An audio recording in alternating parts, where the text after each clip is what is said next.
எப்பெல்லாம் சமைக்கிறதுக்கு mind set இல்லையோ, அப்போ ஈஸியா செய்ற மாதிரி ஒரு ரெசிபி பார்க்குறீங்க அப்படின்னா, இந்த பொட்டேட்டோ ரைஸ செஞ்சு பாருங்க. டேஸ்ட்டு சூப்பரா இருக்கும். வேலையும் கம்மி. டக்குன்னு செஞ்சு ரெஸ்ட் எடுத்துடலாம். எப்படி செய்றதுன்னு பார்க்கலாமா?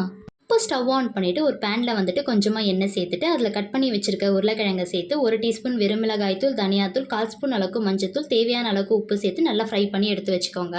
இப்போ அதே பேன்ல இன்னும் கொஞ்சம் எண்ணெய் ஊத்திட்டு, கடுகு, சோம்பு, சீரகம் சேர்த்து தாளிச்சுட்டு, ஒரு மீடியம் சைஸ் வெங்காயம் சேர்த்து நல்லா வதக்கிட்டு, வெங்காயம் நல்லா வதங்கினதும் ஒரு மீடியம் சைஸ் தக்காளி சேர்த்து நல்லா வதக்கிக்கோங்க. இப்போ இது கூடவே 1 ஸ்பூன் அளவுக்கு மிளகாய்த்தூள், மல்லித்தூள், 1/4 ஸ்பூன் அளவுக்கு மஞ்சத்தூள், 1/2 ஸ்பூன் கரம் மசாலா, சாதத்துக்கு தேவையான அளவுக்கு உப்பு சேர்த்து நல்லா வதக்கிக்கோங்க. இது கூடவே 1/4 கிளாஸ் அளவுக்கு தண்ணி சேர்த்து நல்லா எண்ணெய் பிரிஞ்சு வந்ததும் ஃப்ரை பண்ணி வச்சிருக்கிற உருளைக்கிழங்க சேர்த்து நல்லா ஒரு 1 நிமிஷம் வரைக்கும் மசாலாவோட நல்லா மிக்ஸ் ஆகிற மாதிரி வதக்கி விட்டுட்டு, சாதம் சேர்த்து கூட கொத்தமல்லி எல்லாம் சேர்த்து கலரி இறக்குனீங்கன்னா ஒரு சூப்பரான உருளைக்கிழங்கு சாதம் ரெடி. கண்டிப்பாக ட்ரை பண்ணி பாருங்கள். அண்ட் எப்படி இருந்துச்சுன்னு கமெண்ட்டில் சொல்லுங்கள். பாய் பாய்.